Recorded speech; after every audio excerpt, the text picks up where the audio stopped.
presidente do Senado, Renan Calheiros, recebeu hoje a visita do subprocurador Rodrigo Janot. Ele deve ser sabatinado pelos senadores em setembro, na Comissão de Constituição e Justiça. O presidente do Senado recebeu Rodrigo Janot, indicado para o cargo de Procurador-Geral da República. Janot ainda precisa ser sabatinado pela Comissão de Constituição e Justiça e ter o nome aprovado pelo plenário do Senado. Uma visita de cortesia para dizer que fui indicado e que estou à disposição para esclarecer qualquer dúvida que o Senado da República tiver. Pessoas com deficiência vão ter prioridade na hora de receber a restituição do imposto de renda. O projeto foi aprovado na Comissão de Assuntos Econômicos. A ideia é garantir alívio financeiro às pessoas com deficiência. O governo hoje arrepia cada vez que se fala em desoneração, em isenção tributária, em qualquer coisa que mexa na área fiscal. Esse é um projeto que não faz nada disso, não mexe, não altera valores, nada, apenas. E com um alcance social enorme, dá na restituição do imposto de renda pago a mais, o ordenamento de receber primeiro as pessoas portadoras de deficiências. No lote da restituição do imposto de renda, nós haveremos de dar prioridade a essas pessoas portadoras de deficiência para receberem a sua restituição, até porque elas precisam efetivamente desses recursos para ações que possam prover melhorias na sua saúde. A Comissão de Assuntos Econômicos aprovou ainda projeto que transforma as chamadas LAN houses em centros de inclusão digital. Elas receberiam incentivos do governo para garantir a universalização do acesso à internet. O artigo 2 estabelece os serviços oferecidos pelas LAN houses, destacando, além da locação de computadores para acesso à internet, os serviços de multipropósitos, disponibilizando programas que permitam o acesso à pesquisa e ao estudo com o objetivo de estimular o desenvolvimento educacional e cultural dos nossos cidadãos. Um novo marco legal para a contratação de serviços de engenharia também foi aprovado pelos senadores. Entre as novidades está a responsabilização de projetistas e consultores por danos decorrentes de falhas de projeto, orçamento ou parecer. O que não existe hoje, e esta responsabilidade deve existir, porque muitas vezes, o projeto que foi elaborado, ele não, no momento da sua execução, ele não tem esta relação, o que se denomina de pertinência temática. Agora, alguns querem discutir isso no bojo da comissão que trata do projeto do nova lei de licitação. Eu fui contrário a isso, porque esse projeto é muito mais abrangente, porque ele trata de RDC, ele trata do pregão e não necessariamente de processos licitatórios.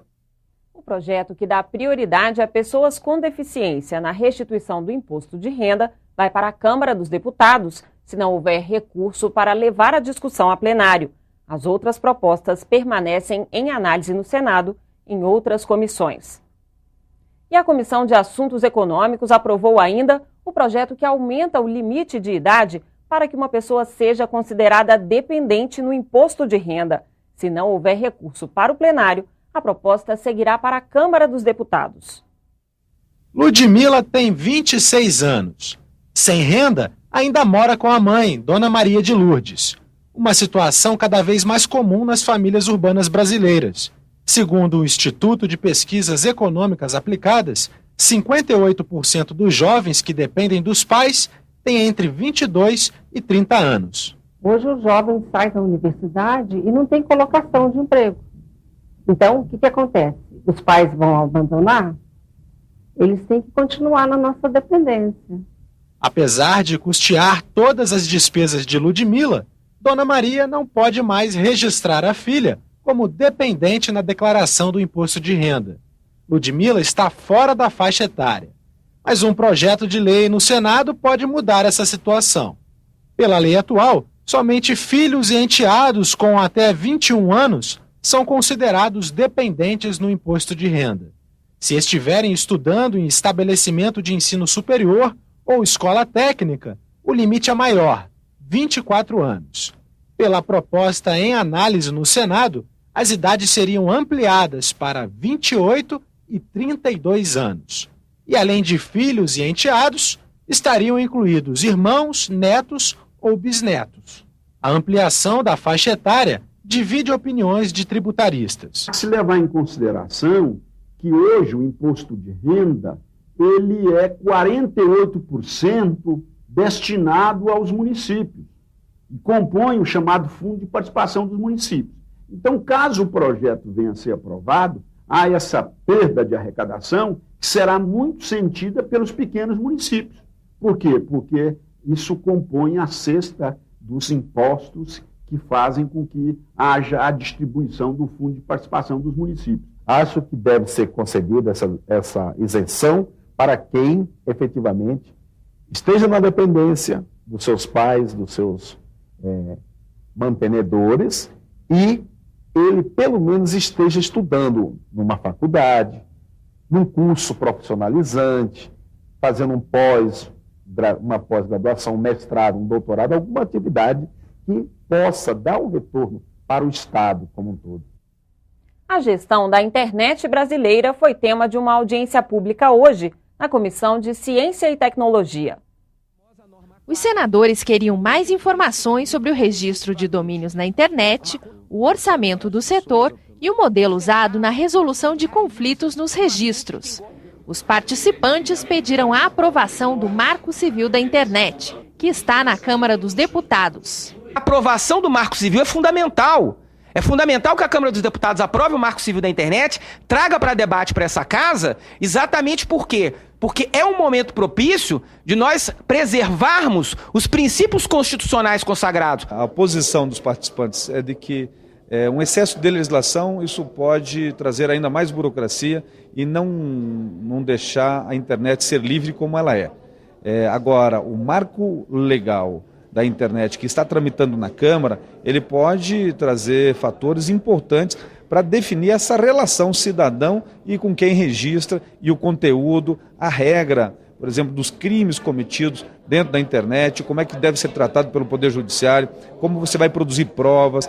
Apesar de a audiência ter sido marcada antes das denúncias de espionagem americana no Brasil, o assunto também entrou na discussão. Nós já sabíamos que, de alguma forma, as nossas comunicações, a nossa rastreabilidade, as pegadas que nós deixamos na rede, elas de alguma forma acabam tendo um valor. Seja um valor comercial, mas agora se mostrou inclusive para valores de espionagem, valores militares, e aí o país precisa se posicionar para proteger seus cidadãos.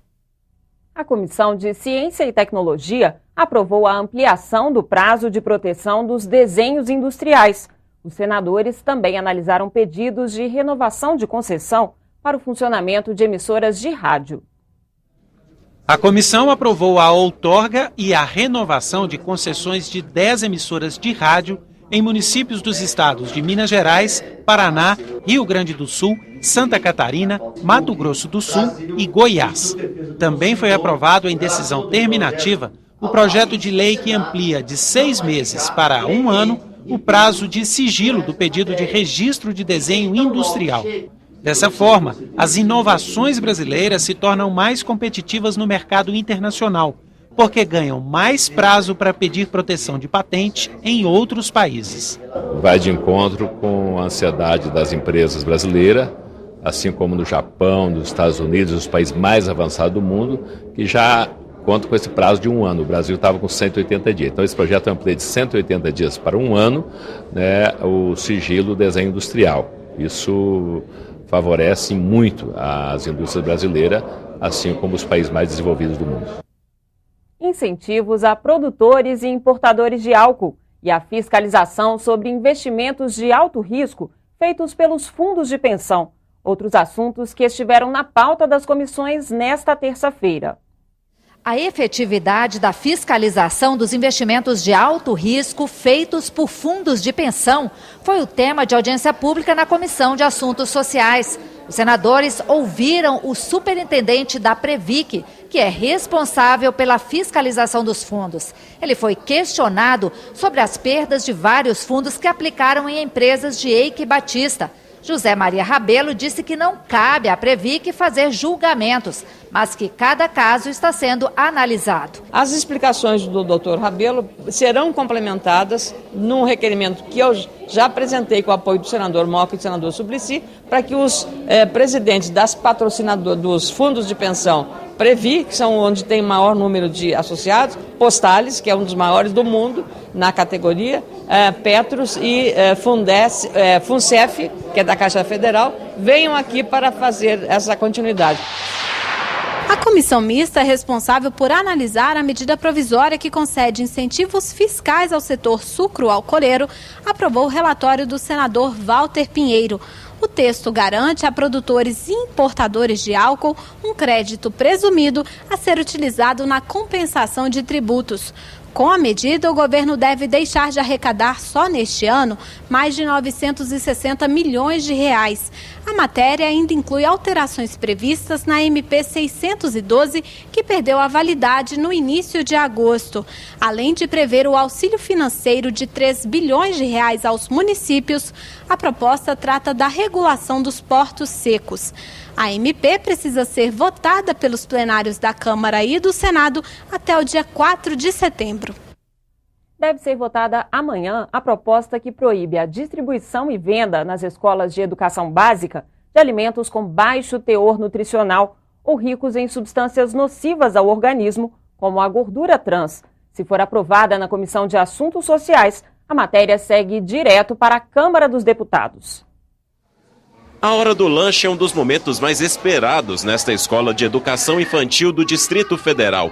Os pequenos devoram os alimentos oferecidos durante as 5 refeições servidas por dia e apontam as guloseimas preferidas. Arroz, feijão e frango. Sopinha, cenoura e mandioca. Eu gosto do almoço, porque tem galinhada. A preocupação com a qualidade das refeições começa na cozinha. O prato tem que ser balanceado, com fibras e com os nutrientes necessários. O almoço do dia tem arroz, feijão, abóbora e peixe. A preparação é acompanhada de perto pela nutricionista. A questão de higiene, manipulação, de modo que a merenda seja preparada de maneira adequada, seguindo todos os padrões de higiene, de modo que os alunos possam receber aí, os nutrientes necessários, né, para uma alimentação mais saudável, formando hábitos alimentares mais saudáveis, de modo que eles possam se desenvolver e crescer de forma adequada. A oferta de alimentação balanceada ainda não é regra nas escolas brasileiras. Muitas instituições oferecem alimentos prejudiciais à saúde, como refrigerantes e salgadinhos. Dados do IBGE mostram que cerca de 30% das crianças das regiões Norte e Nordeste com idade entre 5 e 9 anos estão com excesso de peso. Nas regiões Sul, Sudeste e Centro-Oeste, o índice é ainda maior, 40%. Um projeto de lei do Senado estabelece medidas para garantir a alimentação saudável nas escolas de educação básica.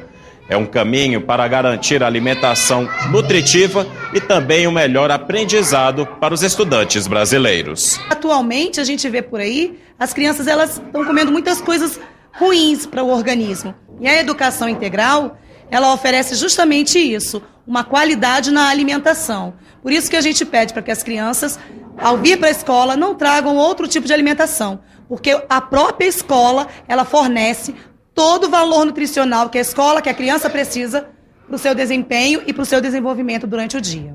O projeto impede a renovação de alvará de lanchonetes que funcionam em escolas de educação básica que venderem bebidas de baixo teor nutricional e alimentos ricos em açúcar, gordura saturada, gordura trans e sódio.